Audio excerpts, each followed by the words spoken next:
I'm gonna try to see if I can have like one message come across in my presentation, and I'm gonna build the argument using a lot of data in the app stores, talking a little bit about some of the current trends in the app economy, and then I'm gonna try to relate that to some of the maybe like smaller developers. So we're not just talking to the creators of Clash of Clans, etc. Just briefly on me, I was part of the founding team at Priori, and I've been heading up our sales team ever since, our developer team, yeah, pretty excited to be here.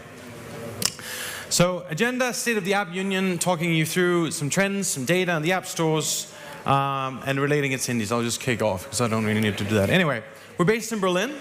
22 people from 16 different countries. We have one person who speaks Finnish, so that's exciting. And we have a lot of partners from Finland, so I suspect like quite a you may already be familiar with Priori. So thank you for being familiar with us. That's nice. We're sort of a provider of download and revenue data. So for any app, I think we have 3.6 million apps across Google Play and Apple App Store.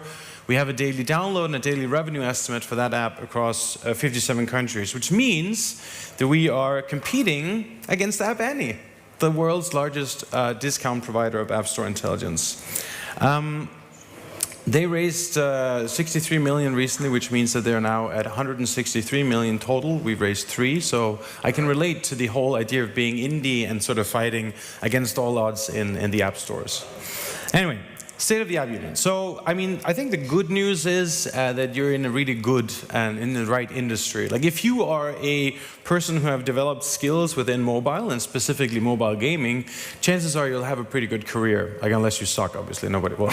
I'm assuming you don't do that. Like, chances are you have a pretty good career. And it's particularly phenomenally interesting to look at mobile and how casual games is really sort of like fueling a new economy within the games industry. Newzoo, which is one of our partners, estimates that $37 billion will be the total size of the market, and it's growing significantly faster than any of the other platforms, which shouldn't be newsflash to you. It's just nice to start off like on a positive note, because now I'm going to start talking about how difficult it is and how many people fail.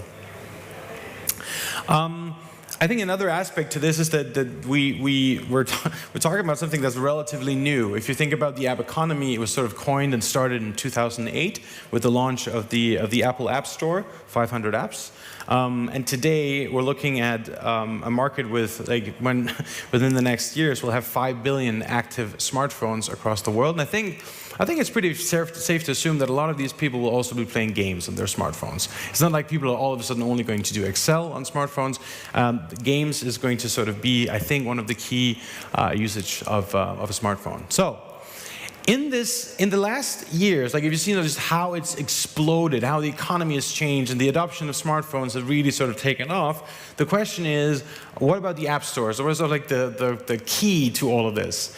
In 2008, when they launched with a press release and the top charts. That was pretty much it.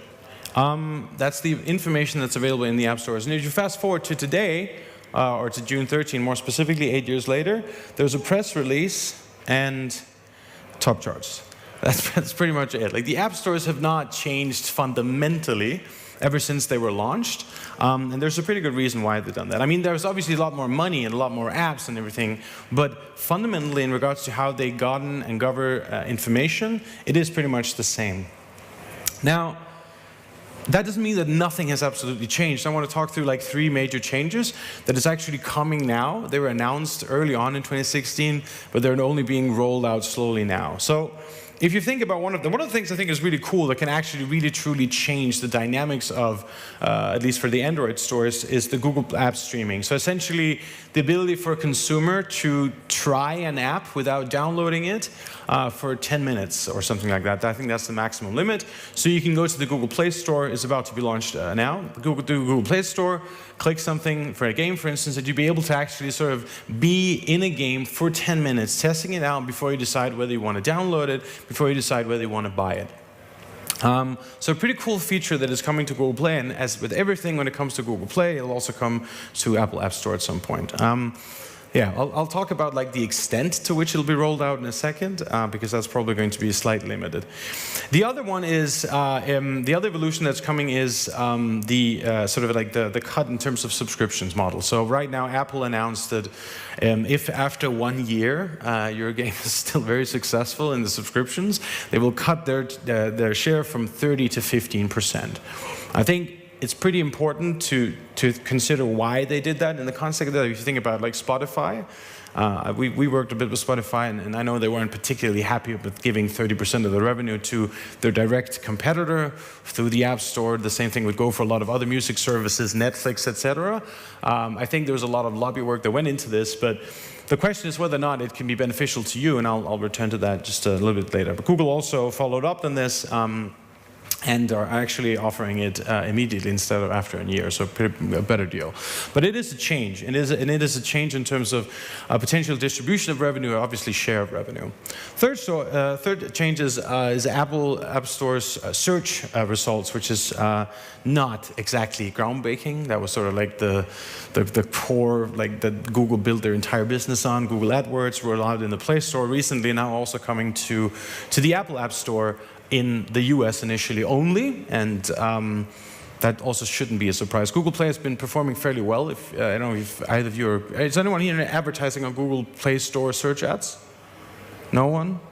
Oh, fair enough. Oh, one. Awesome. Do you have a lot of money? Is that, no? Fair enough. No, but the thing is that, as is the case with the Apple App Store ads, the Play Store ads are primarily for like higher ranking publishers with a budget to spend, and this is why. So like if you sum up these changes and you ask yourself the question whether they're indie friendly or not, the answer is, it's almost like a rhetorical question, because in fact when you're in doubt about anything in this world, you should follow the money. And if you follow the money in the app stores, you'll see the following. So this is analysis that we did. The 100 companies in the world command 75% of store downloads and 60% of store revenue. That's a lot, considering that in the Apple App Store alone you have 500,000 companies competing for downloads revenues. And I mean, there's no doubt when you look at Google and Apple's developer programs that they really want to also cater to the needs of indies. But I think if we're being honest, they probably don't care that much. And if you look at the changes that are rolling out, they are primarily targeted larger companies, and they're also initially targeted US-based companies. Both Apple and Google are very US-based and US-focused companies. I know, I worked at Google for 3 years, and in Europe even, like internally, you are the latest, like the last people to receive notification, the last people to receive any kind of beta changes, etc. So all the changes that we talked about will roll out in the US initially, and they will not really be reachable for most developers, if we're being perfectly honest about it. Now, I want to sort of talk you through the top charts because they explain why this is. The top charts can help us explain why the app stores are structured the way they are. And I still think it's reasonable to take the app stores as a good proxy for scale and whether you're successful as a developer. It is also the default view that people go to when they're sort of exploring the app economy. It is within the context of ranks in the store. And if you look at it from this perspective, and the context is like trying to figure out why indie developers do not succeed to the extent that I think we all wish, it's not because that they don't get ranked in the stores. So if you look at it, like there's 100 new games that reach the top 200 position daily in each country, right? So you have plenty of new games entering the stores and making it into the top charts, which also, particularly for iOS, is because in the first week you actually rank higher on the keywords that you have chosen. So Apple does give you sort of a competitive advantage immediately after launch. However, the problem is the average length of stay in the charts.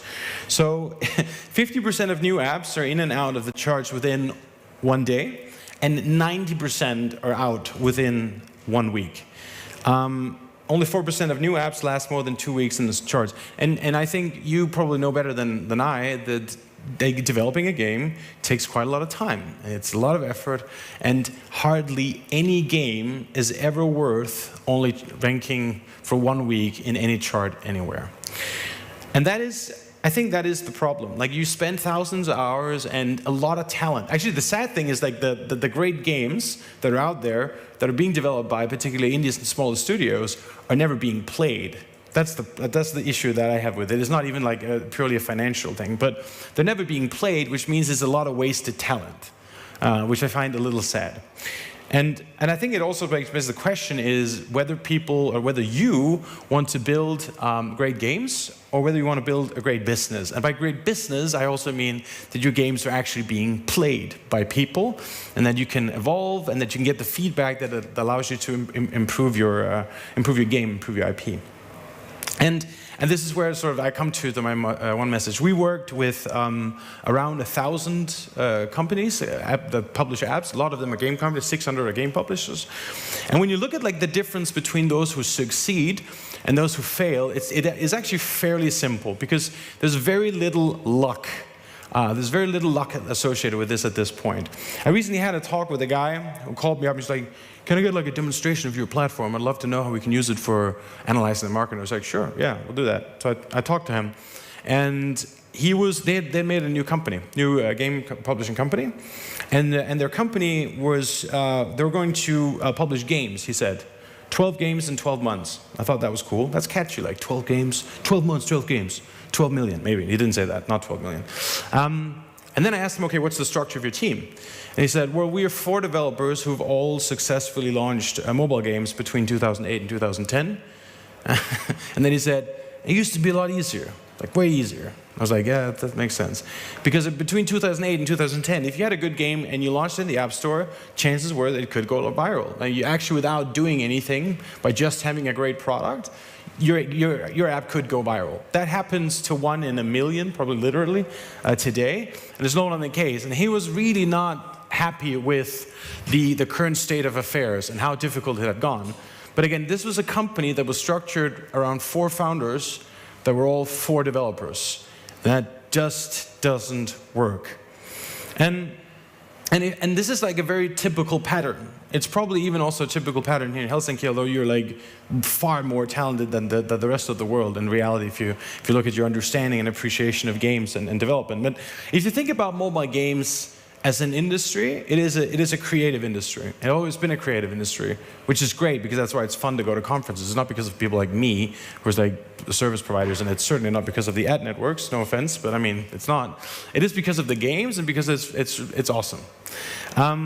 And it's also because, like I said before, that creative genius was initially enough for success. Like if you build a great game, people would probably download it. You could make 1 million, you know, whatever. Flappy Birds was a great example of that.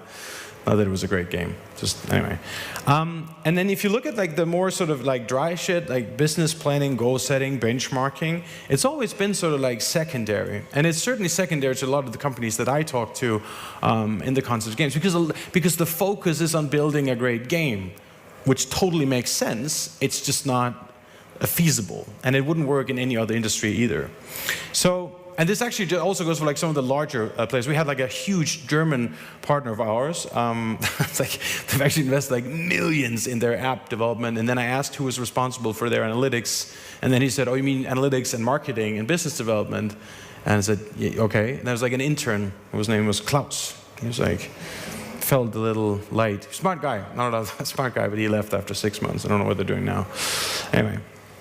All right. So in the context of this, like because I needed to sort of associate with smarter people than myself to appear credible. It's great. Everyone should do that. Now, so I think there are like 3 people in the mobile games industry, and from an advertising, marketing, growth perspective that I at least have a lot of respect for. Is like Christian Calderon, who's currently at Ketchup. You have Eric Seufert, who was also here yesterday, and you have Michael Velkus, which is a very, very talented mobile games advisor as well. He's currently freelancing, so if you are up for it, you can contact him. But I had a conversation with him on Skype recently about, okay, what is this problem? Like, he said, like, one of the problems is obviously the scarcity of talent in terms of marketing, in terms of growth in mobile games. That's one problem. And he said, like, the thing is also, like, today, without organic installs, if you're just relying on user acquisition, you'll have absolutely no chance. I mean, you will definitely fail in the app stores. You cannot stay above water. The only reason a mobile game player will invite his friends into an app today is if he needs his friend to join the gaming experience in order to continue playing and evolving. So like he's in sort of insinuating a social element that needs to be present in that game. I'm not here to talk about social elements, but I'm here to talk about like that what facilitates that you can actually learn that and actually build your game around that. And so what he's basically saying, Michael, and I think this is a really good point. He says that you have to think of your company, and this goes for all of you if you're like starting to build games or if you're already in the process of it, like trying to think of your game as a product company, not a games company or an app company, but a product company. And also sort of embrace the fact that you totally do rely on the app stores. And you probably also totally rely on the Google Play Store and the Apple App Store because everyone else at this point are, I mean, the other stores are quite business irrelevant. Anyway. But to ensure growth, a product company in any industry actually, you need you hire a full circle, and you treat marketing as a very, very crucial part. And specifically in games, that product person is also a marketing guru. And this is also respecting the fact that most of you wouldn't have the ability to hire two different people. So obviously you need to sort of embody that into one talented dude.